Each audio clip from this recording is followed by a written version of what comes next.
define the phrase independent samples.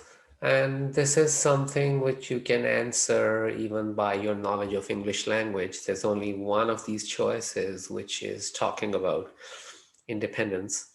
So sample selected from one population is paired with sample from another population that has nothing to do with the two being independent. The sample selected from one population has no effect or bearing on the sample selected from the other population. Now that is talking of independence. Let's look at the third also.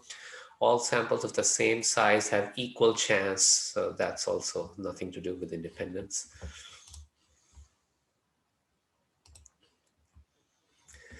Whether independent or not, the effectiveness of a new headache medicine is tested by measuring the amount of time before the headache is cured for patients who use the medicine and another group of patients who use a placebo drug. So the two samples of patients are just different from each other. So independent.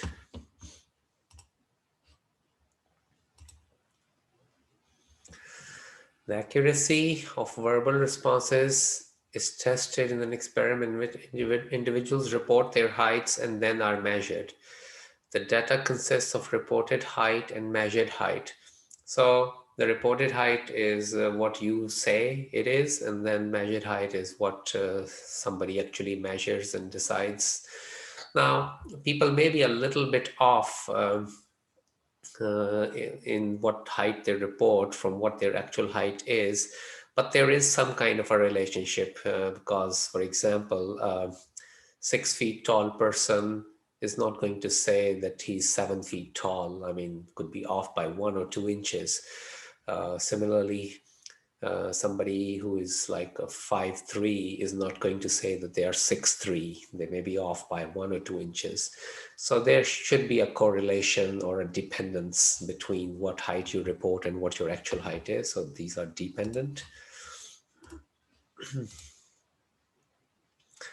Okay, what should be used for degrees of freedom? So now remember we've used degrees of freedom a lot, and that's usually sample size -1, and there was no issue when you were dealing with one sample. But now, since we are in a situation where we will be dealing with two samples, so we need to know what degrees of freedom we will use if we have to ever use the calculator for two samples.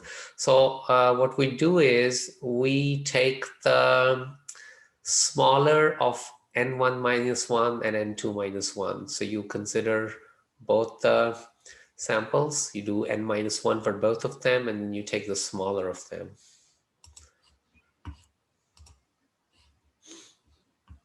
We just have to remember that.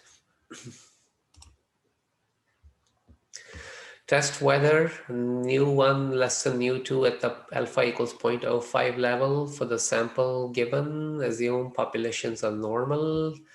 So determine the null and alternative. So they are telling us that nu1 is less than nu2. So that has to be the alternative, and the null is always equals.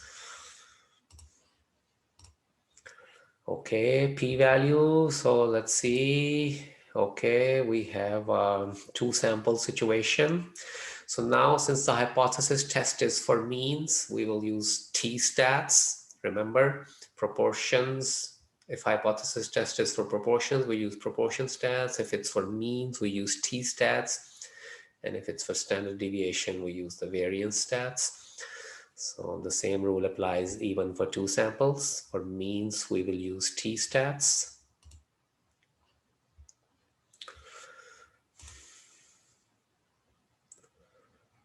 So stats, t-stats, two samples with summary.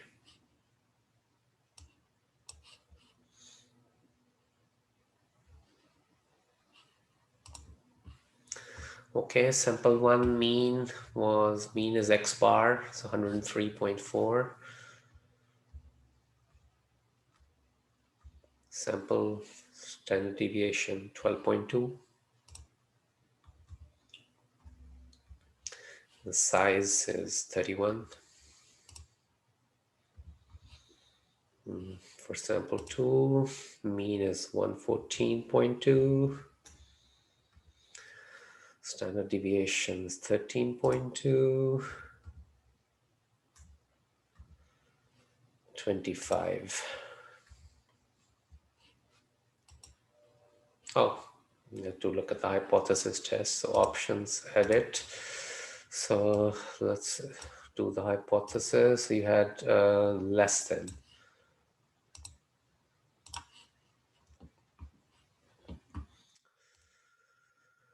So p-value is 0.0014.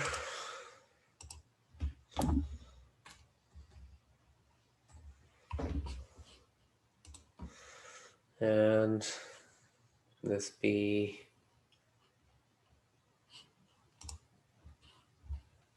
oh, 3 decimal places.